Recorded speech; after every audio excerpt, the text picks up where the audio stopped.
Okay, so my name is Suzanne Grossman. I direct career services at the Marx School, and I'm here with my colleague who is going to co-present. Do you want to introduce yourself, Sam? Yes.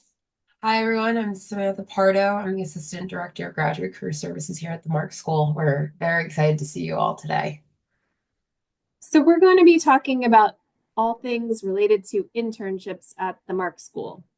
We have a variety of things to talk about, and we will address any questions. We know we're not even going to cover everything that you might be on your mind. So just you can put your questions in the chat as they come up, but we might not get to them until the very end. So just it's a way for us to kind of log all your questions, and we'll open up.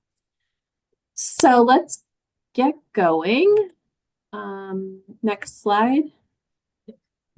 So why do an internship? What do you think is the value of doing an internship? What would you gain from it? You could put in the chat your ideas on that topic.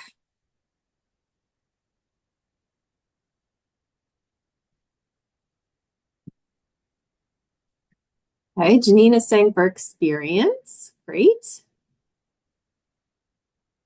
What else? Anything? Experience, connections, knowing what you like and don't like. Great. Those are all good. Clarifying your interest in a specific field. Perfect. Great, great, great. Awesome. Think those are what we had in mind. There's a lot of reasons you do them, but for some people, they do have a program requirement, which is related. Oh, getting to know Yeah, the culture. Exactly. absolutely, absolutely. So thank you for all putting your answers into the chat. Really quickly, just to kind of go over program requirements here at the Mark School. So typically students who apply to the Mark School with less than one year of full-time related experience in their program of choice will require an internship for the program. It'll be indicated on your admissions letter. So for anyone who has it on their admissions letter, it's already laid out. If you don't, feel free to reach out to academic advisement just to clarify as well. So for anyone who's in the MIA or MPA program, instead of 42 credits, that means your requirement for graduation is 45. For the HEA, instead of 36, it'd be 39 credits. So checking with your credit requirements, there is an option to view like an academic planner on DegreeWorks. However, DegreeWorks isn't really lined up with the indicators that we have, so don't necessarily rely on that. Again, please reach out to academic advisement. And finally, we do recommend that you complete your internship early before your final capstone semester. And the reason for that being is that we want you to be able to take that internship opportunity to put forward towards your capstones and, really having that experience firsthand before you go into your final research and thesis. So when to start searching? So we do recommend at least searching at least one semester ahead or sometimes even more. We'll go over a few of the internship openings, at least that we know now, that are open for spring 2025, but there are actually a lot of opportunities right now that they're recruiting in the fall for summer 2025. There are also some full-time opportunity or full academic year opportunities that you can use for the internship requirement that will go a little bit beyond that one semester. But we'll be going over those opportunities. And right now, I think a good thing to kind of take in is that a lot of the internships that we're going to be talking about today, they're cyclical. So let's say if you're not necessarily ready for spring 2025 or summer 2025, you're already thinking for spring, summer 2026. And even we'll be able to share with you some opportunities to even look for fall 2026 as well. So what do you need to apply? So all of you have listed really good reasons to start to take an internship, and those are good reasons to take into your application as well. Like, so having some ideas of what you want. Again, your internship is an opportunity for you to explore. It's completely okay if you don't know what you want to do right now, or if you don't have necessarily an employer in mind. This is an exploratory thing.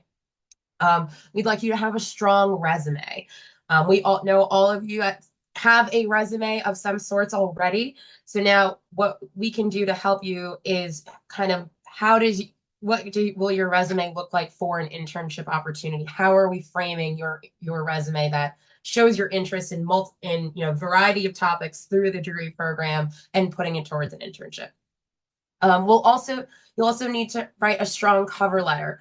Across the MPA, MIA, and the HEA programs, most of our employers and sectors do rely on cover letters and really relating your experience to what the employer is looking for.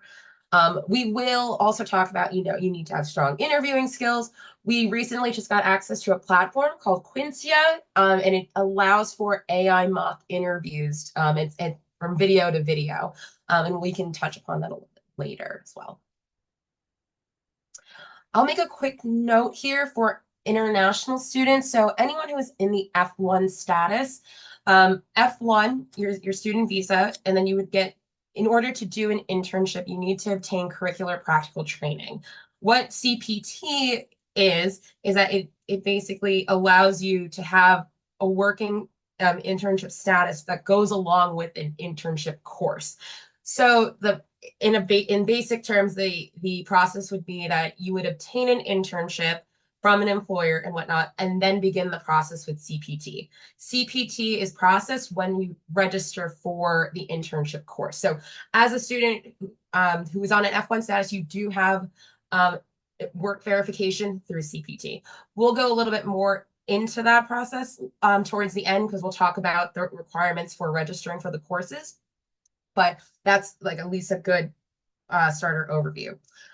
For any student who, and I'll briefly mention, there is a 1 credit option. Let's say if anyone is a international student looking to do an internship, unsure if you need that 3 credit requirement. So there is a flexible 1 credit option. So, that doesn't necessarily impact tuition all too much. So, yeah. Suzanne, is there anything else to add on that 1 credit option, or? Oh, okay. Great. I'll pass it over to you. Okay, so there are a lot of places to find internships, and this is not an exhaustive list, but it's kind of our go-tos. We will be sharing this presentation afterwards, so a lot of these are hyperlinked, and you can go back and click on these. Obviously, our own website at the Marxe School, Marxe Career Connect, would be our #1 place to start. You could filter by internship, you could filter by internship and paid, but that is where both Samantha and I are combing through many different sources. Some are straight from the employer, some are on LinkedIn, some are through our alumni. So we are really pulling a great list, or what we think is a helpful list to start with. But we're not including everything under the sun. So you should be also looking at external sites. Idealist.org is the main nonprofit website that most nonprofit organizations know about. I have an alert set up there myself and look through it, but I would recommend you can do some really good filtering on there by issue area and other things like that. So that's one. And for those interested in the United Nations, there's the United Nations page, there's Impact Pool, and then we have a brand new spreadsheet from UNA USA, which is cataloged like the next 5 months. So we'll be sharing that as well. Yeah, New York City government has its own internships, the federal portal, we try to pull from there as well. But you should be looking there yourself if you're thinking federal, government. And then, having your own target list of what is interesting to you and going direct to that company website. But, the starting point has to be like, you have to have some ideas in your mind. And so that's what we call a target list. Higher ed internships, we're going to give you some examples of that. Those are not always advertised on public boards. You'll find them on our website, but often you can approach an employer depending on your interests.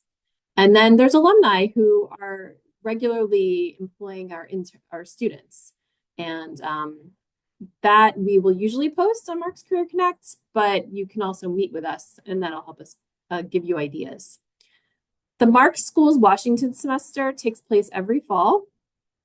You will definitely have an internship if you do that program. It's 6 credits. There's a different advisor who works with you who's based in DC, and there is an info session next week. We have a different slide and we'll send it in the follow-up. So if you're thinking about that for next fall, 2025, I'd recommend going to the info session next week or signing up for it and getting the recording. Because that's a terrific program and it's a cohort model. The housing is paid for. There's a lot of good aspects to that program if you can make it work. Next slide. Okay, so we have some specific programs. These are all in our database in Marxe Career Connect, and we'll send the follow-up. But some things you should be aware of for spring 2025. So spring 2025, there's various recruitment going on now for different programs. These are just ones that we're highlighting. The New York State Assembly, you live in Albany and you work for the New York State Assembly. We have had multiple students do this internship. Obviously, you have to be available to relocate for a period of time, but it has a $23,000 stipend. We are a little bit behind on advertising this for whatever reason, and so they're giving us an extension. So if anyone's curious and you want to talk to an alum who's done it, we can make that happen, but you'd have to be applying. Oh, no letters of recommendation, so that's good. It's pretty straightforward. HRTP is the Department of Public Health. They're always doing seasonal internships, so that's always an option. And the next season is opening soon. This other one, a graduate fellow, just one example, really good opportunity, multiple internships that they're hiring for, paid. And then Save the Children's and NGO. And October 11th is tomorrow. So you see some employers have these really early deadlines, and some maybe haven't even posted their spring internships. So I think it's just really a matter if you're serious about this and you want to get like something really that's interesting to you, you really do have to kind of be thinking ahead. Next slide. Now this is where we get into all of the summer opportunities. There's so many, and we're realizing they're earlier and earlier deadlines. A lot of October deadlines. Some are November, December, but we've done some info sessions. The first two, we had info sessions about them. Gartner's interesting because we have an alum there and they don't normally recruit with us and they want to come to campus and meet. They said MPA students, but I think that would be, any of our, that could be MIA too. So Partnership for Public Service, those are in the summer, Washington, D.C. or remote. Rosenthal is international affairs, but you could be MPA for that. Coding It Forward, we had someone do that. It's mostly remote. Environmental Fellows Program, that's around the country, good stipends. Some of these you see here are closing in the next couple of days. So the Federal Reserve Bank has a lot of different graduate level internships. National Grid, maybe these are places you hadn't thought of for yourself, but I think it's worth clicking on there because they have all kinds of different things. Like some of them might have a cybersecurity or policy or government relations internship program. This one in Albany is also a robust internship. They have DEI, but you do have to be willing to move to Albany for that one, but we have a really strong contact there. And then this NRO, national security, that's based in Virginia. But these are all summer internships, and they're not the only ones. So I guess our message overall is, be thinking now about this and consider some of these for next summer. They're often full-time and paid. Like that's the good thing about the summer. The Rockefeller Foundation will do an info session with us. They have a robust summer associates program. It's quite competitive. They really want CUNY applicants. They don't always seem to hire them. It's frustrating to us, but every year they're like, we want your applicants. So that's all summer, and it's a cohort model and it's a good program. The mayor's office started paying their interns recently. That makes it more competitive. But they do have like 30 to 40 internships just for grad students every summer. They also do a spring fall internship, which is a little less competitive, but you need to be a New York City resident for that. This one, summer, you do not. That is not open yet. They don't tend to open that early, maybe February or March. UN Summer Scholars is abroad. We will be finding out more info about that. It's not really open yet. EDC is doing a variety of info sessions, NYC EDC, Economic Development. Community Planning Fellows and the Solomon Fellows. So we wanted to note that there are something called fellowships. Sometimes fellowships are post-graduation. We market a variety of those for when you're graduating, but sometimes fellowships are while you're a student.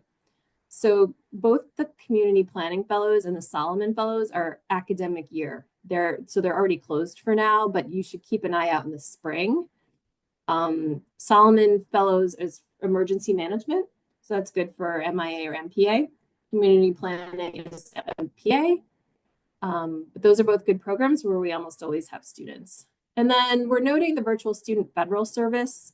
These are unpaid, but it's only 10 hours. And for people who need a lot of flexibility in their schedules, this is often a good option because they have hundreds of opportunities.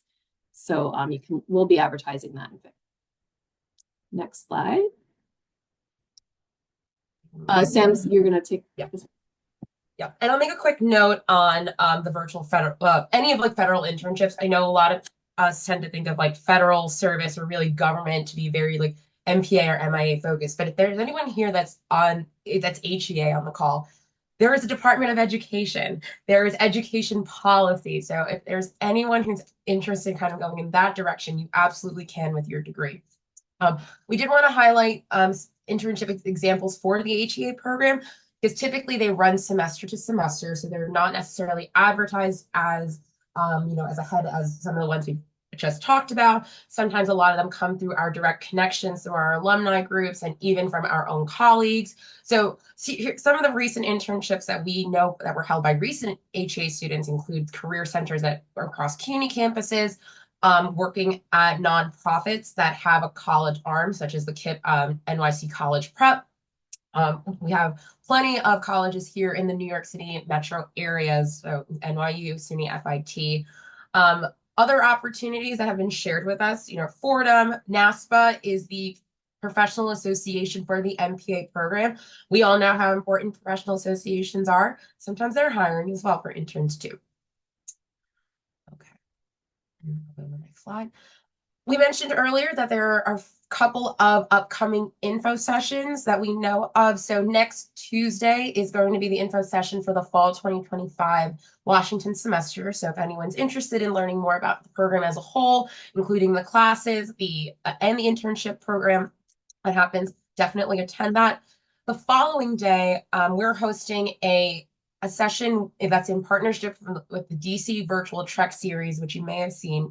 We do this series every year with our partner schools at NASPA, and it's going to be highlighting several students and alumni from MPA programs who have taken advantage of their Washington opportunities. So here it's a Washington semester. We have a alum joining us from Wisconsin and another alum from Michigan joining us as well. But it'll give you an insight to what it's like to temporarily go down to Washington, for a couple months and how to utilize your network in a short-term period. And lastly, the NYC EDC, we touched about it very quickly that the summer 2025 internships are opening up. They're having several info sessions throughout this month and next. Again, we're going to share this PowerPoint with all of you at the end of the sessions, and these will all be clickable with the registration links. And I'll pass it back to you, Suzanne, for the funding. Yep. So the good news is that many internships are now paid. This is a big change from even a few years ago, because I think even nonprofit and government employers are realizing we need to pay interns. However, there's still a fair number of internships that are not paid, and you will see them, and we do still post them. One thing we're realizing is that, maybe this is obvious, but that sometimes that means they're easier to get. So you're not competing with as many students who don't want to do unpaid internships. And then we can, get you in there get you that experience. And then we're going to talk about some funding options for those. Next slide. So this is brand new information. Most people don't know about it because we haven't really advertised it yet because we only just finalized a process. So you're going to see this advertised more widely. But the Marxe School has had funding at the undergraduate level, but the funder, the Hagedorn family, has agreed to open that up to grad students. So that is really amazing news. We're excited about that. It'll mean $3,000 for your unpaid internship. That doesn't mean it's an automatic thing. It means if the funding is still there, and it's by the fiscal year. So in the fall, it would start again, and then go through the year. So if you're applying kind of late for it, they might run out. But so far, as of now, plenty of funds. And you should be thinking about this and allowing yourself to then apply for some unpaid internships, and then access this funding. So there's no deadline. You secure the internship, and then you start this application, which we'll send around. You do need a signed internship learning agreement, which is required for all internships, but you definitely need to be able to attach that. So the internship learning agreement you'd send back to us, and then we'd make sure if it needed to go to a faculty member who's overseeing your credits, if you're doing that. Otherwise, you could use this with the stipend application. But even if you're not doing the stipend or credits, we still recommend this. It's a way to write down your goals and to have your your hiring manager, your boss, also write down their goals for you. So it's a important best practice when it comes to internships. Some more. Oh, Sam, you want to talk about this one? Yes. So we mentioned briefly before that there are opportunities across the UN and its agencies. We know that's a very big dream employer for a lot of our students. A lot of those internships tend to be unpaid at this time, but they're slowly finding ways to not have it that way. And one of those solutions has been the fellowship with UNA USA.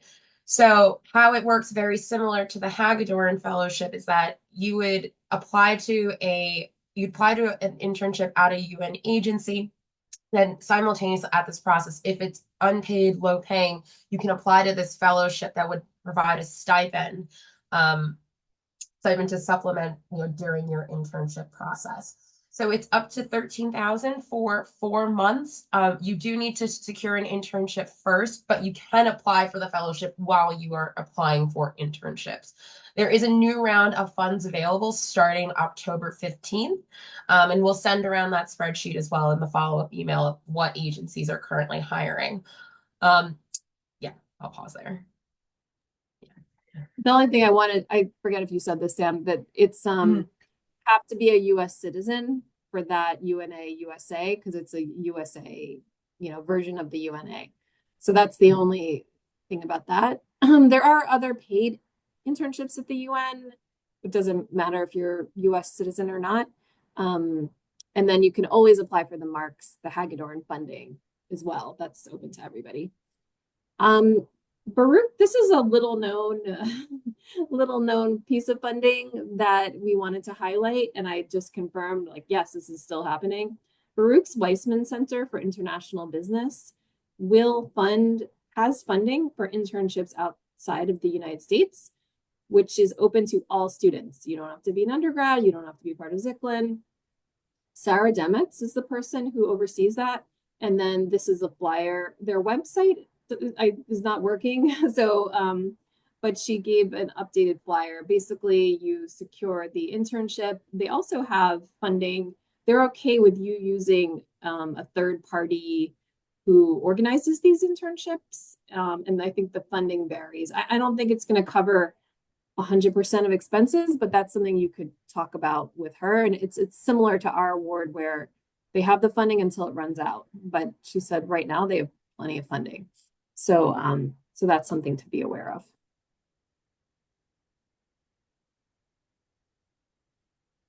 All right, and then the fun part, registering for your internship course. So for those of you who require the internship as part of your graduation requirements, you'd want to secure an internship during the semester for which you're enrolled in the course. There is some flexibility in terms of understanding. Employers don't necessarily always follow a semester schedule, so we can't always guarantee that they're going to know that our semester starts and ends on specific dates. We know that there's going to be a little bit of workaround, but ultimately you have to complete your internship in hours in the semester that you were enrolled. So you can't say, oh, I did an internship in the summer. Can I get credit for the fall? No, it has to be in the same semester. Um, the internships are a 3 credit course, which equals to about 150 hours per 150 hours for the semester. The class is pass or no credit. If you divide up the 150 hours, typically your semester is about, probably close to 13, 14 weeks. So you're looking at about 10 hours or more during a semester. Sometimes that can change. I would say most internships probably do ask for a little bit more than 150 hours during that time. But the important thing is that that you're abiding by the contract that you sign with your employer, not necessarily, oh, I've completed 150 hours, I can stop. No, you have that contract with your employer to a start and end date. We've listed here the names of the courses that you would be registering for, depending if you're MIA, MPA, or HEA. And then, as you mentioned at the top of the session, the Washington semester has, because it's 6 credits, it's listed as a different course as well. You cannot self-register yourself onto these classes. So when courses open up, you can't go and put it into your cart and sign yourself up. You need to have an internship offer in order to receive permission to enroll in the course. Professor Alexis Parada does the approvals or does the permissions for the MPA and MIA. It's Professor Scott Ebenbeck for the HEA. And then, as we mentioned, there's a different advisor for the Washington semester program. All right. So I think one last slide. And where's our part in this? So as Marxe Career Services, we encourage you to make an appointment with us to help, guide the conversations about exploring the internships that you're interested in. Perhaps it's employers of interest. Perhaps you might find a position in an employer you've never even thought of, and you found an internship opportunity there. We're happy to help you review your resume, your cover letter, any of those supporting documents. We absolutely can help with prepare you with a mock interview, whether it's with us or using the AI platform, Quincia. And we're here to kind of just provide guidance throughout the application process. We know that this is going to be very similar to a job search where you might find yourself going, it's going to be up and down, up and down. But we're here to help support through you all and, kind of help you make adjustments as needed until we get you to where your internship needs to be. All right. So now we've reached the fun part, questions and answers. I will stop sharing this presentation and we can open it up for questions. And we can actually take a look at the chat as well. Yeah, there was, let's see. Is there a specific place where you can search for virtual internships? Well, if you go on idealist.org, they actually have, you can filter by remote, hybrid, or on-site. So that's one way. For our website, we don't have it set up that way, though we do try to note. I think you could try putting in, we don't call it virtual internship, like we're referring it to as remote. And so I think you could put keyword remote and it'll pop up, or you just kind of scroll through. But we're trying to note that as prominently as possible so that you can see it quickly. I know in the federal portal, they do say remote. It's another kind of filter or field you can see. So I think it's becoming more common. I wouldn't expect there to be one website which would have like all remote internships. I just think there are so many internships these days are remote or hybrid, so you kind of have to look at everything. Let's see. What would you recommend for full-time employees or part-time grad students? Yes, we expected there might be a question about this. You're certainly not the first. There are full-time students. It's tricky. I think you want to maybe meet with us There are some options now if you can make a case for doing a special project at your existing office that is relevant to your degree. We've had international affairs students consider that, like they're not doing that as part of their regular job, but how do they develop a project or some sort of work project that then they could make into the internship? So it really depends on the person, how they can make this work. Some people have been able to take brief sabbaticals from work or, get a certain kind of schedule to be able to fit it in. Most internships are during business hours. I've definitely gotten that question of like, can I do an internship outside of business hours? One thing with the federal one, the virtual VSFS, I know that sometimes those offices are in different time zones or it's like pretty independent work. So sometimes you can find things that are a little bit scheduled differently where you can still have your full-time job and do an internship that's more flexible, but we can talk that through. Do you have anything else to add on to that, Sam? Did I forget anything? Yeah, I would just say, yeah, for full-time employees, part-time grad students, I definitely think that your search is going to look a little bit different. You're definitely along the lines of like what is virtual, what's remote, what's flexible, and that's absolutely understandable. I think if we kind of pose it from there, and we can absolutely work with you to see what project-based internships are available. I mean, again, I think something to also know is that we advertise a very select few internships that we know run on a regular basis.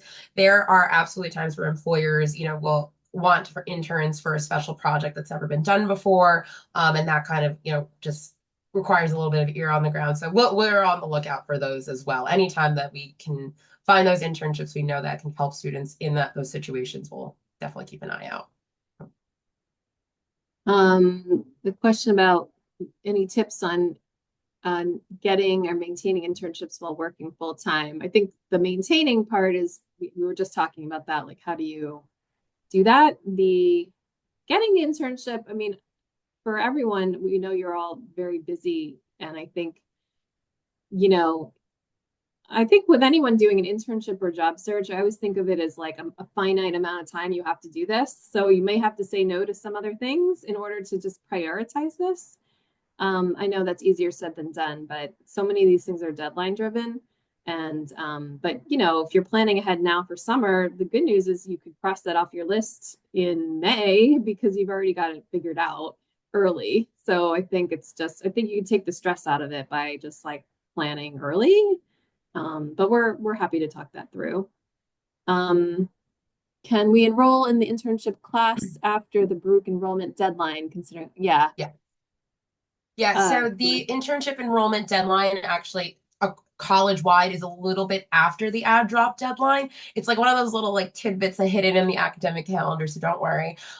If you're given an offer around or even after that time, we work with academic advisement to kind of make sure that, okay, are you going to hit the 150 hours by the time you enroll in the course? So I would say, for someone, let's say if you have an internship offer right now in October, we'd really have to do the math and be able to make sure that you're going to hit that 150 hours in the fall semester. But, if it's something we've had conversations with people before to say, like, how can we adjust the start and end times or dates for this internship to align a little bit better?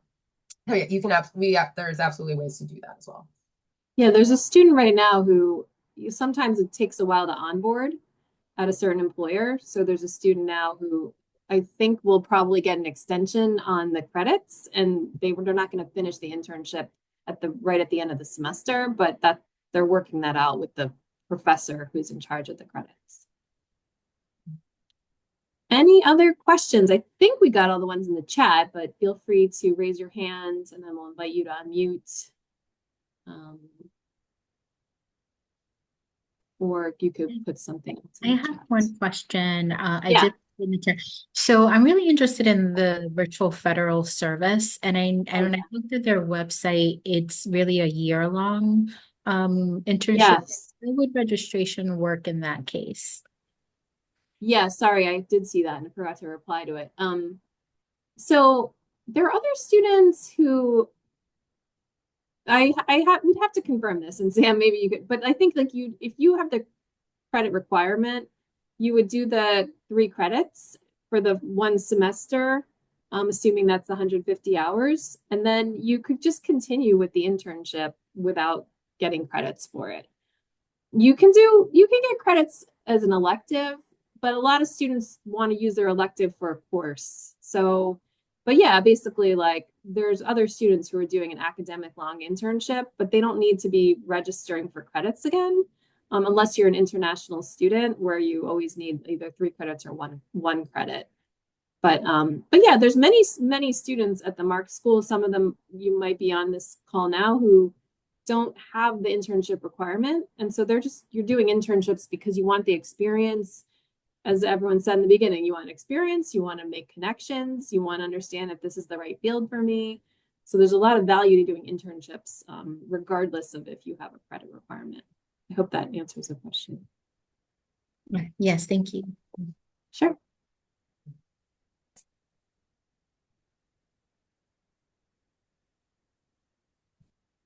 Any other questions? Does anyone have a question about any of the programs that we highlighted in the slides around like what's open now? I know you're not looking at it right now, but we'll send it around, or something for the summer. I will say that for a lot of those, we have had past students do them. So if there's something that you're like, oh, maybe that's interesting, but you're not really sure what it's like or whatnot, you know, we often put people in touch with prior, you know, either alumni or current students who have done something in the past and can talk to you about it.